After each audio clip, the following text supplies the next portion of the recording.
wild food security, the wildly preserved. And so let's just take a little bit of a tour into my pantry, my refrigerator, my freezer, and you can see what I will be able to teach you to do. Since following nature's offering is highly seasonal, I will teach you how to put up and stock up what you gather fresh in every season for year-round use. This is my Wild Pantry. It's filled with dried flowers and leaves for teas, dried roots and seeds and shoots and bark and flowers, wild flowers, and stalk. And it's a rich storage of nature's free bounty ready to be used. So this is just a short little video of it. But this has been so much fun learning how to do these things. I even make my own medicines. The wild seasonings are amazing. The wild seeds and the wild sauces and syrups and honeys and jams and jellies. I just have a lot, but it's such an empowering thing to learn. Fruit leathers, drying fruits that I get from apple trees that are just foraged for. And then wild drinks is one of my favorite things to do, starting with wild teas. You go out in nature, and here are some sumac bobs or spires, and they have to be infused in cold water. And then you make it into like a lemonade, or I call it sumacade, high in vitamin C. Here's Monarda or bee balm out in the field. You collect it. It smells amazing. It's like really sweet oregano, and it makes a delicious tea. So then you dry it like this in bundles upside down, and then I put them in these bags for the winter time when I can de-stem them. This is de-stemming. I call that herbing around. I just bring over some friends and we all just sit there and talk and de-stem and then make them into teas when I want to have teas. Goldenrod used to be called Liberty tea. The colonists used it after they threw the English tea in the Boston Harbor.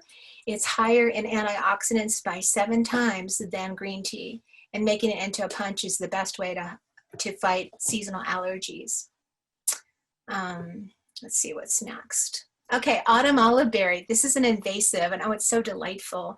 And it has, it's kind of a taste between cranberry and raspberry, and they're very, very, very invasive. And you can collect 5 gallons of them in just minutes.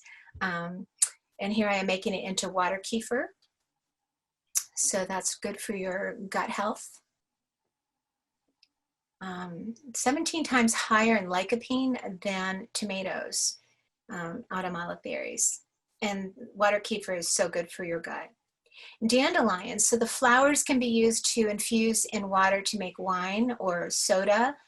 And using their stems are great straws. They're biodegradable because they're hollow. And so the roots make a delicious coffee.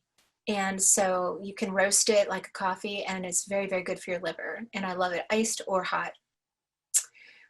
So just unusual flavors and colors, and you know, just beautiful and always so stunning and so different. So then the next thing is my wild refrigerator. So in my wild refrigerator, I will keep what's fresh on nature's wave right now. So like when ramps come up, I'll keep them in my fridge for a while until I can make them into herbal butters to keep for the winter. Or you can freeze them. I also like to keep the herbal butters, like I just said, in my wild freezer. This is when you want to keep your berries and you want to blanch things, freeze them. First you boil them for 3 minutes and then freeze them on a flat tray, and then you can keep them in the freezer for a long period of time. Here's an example of that with milkweed. The flower buds taste like broccoli, and so here they are blanched and frozen and then made into a milkweed au gratin for a meal.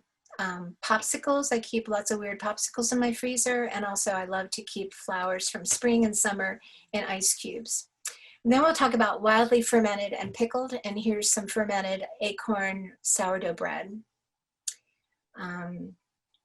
Kimchis, krauts, salsas, all with wild plants.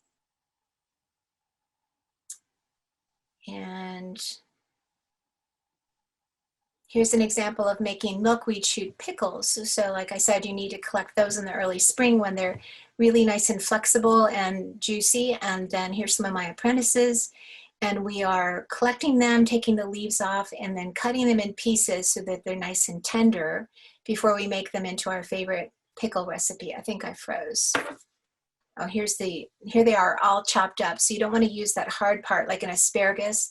And here I am making a bunch of meads and wines, fermenting, and here's an elderflower cordial. Okay, and then the last is the Wild Apothecary. So like letting food be your medicine and medicine be your food is kind of the best way to being medicine, but here's mullein magic. The wild vinegars are really good for you. Nettle infusion, different infusions with the teas are good for you.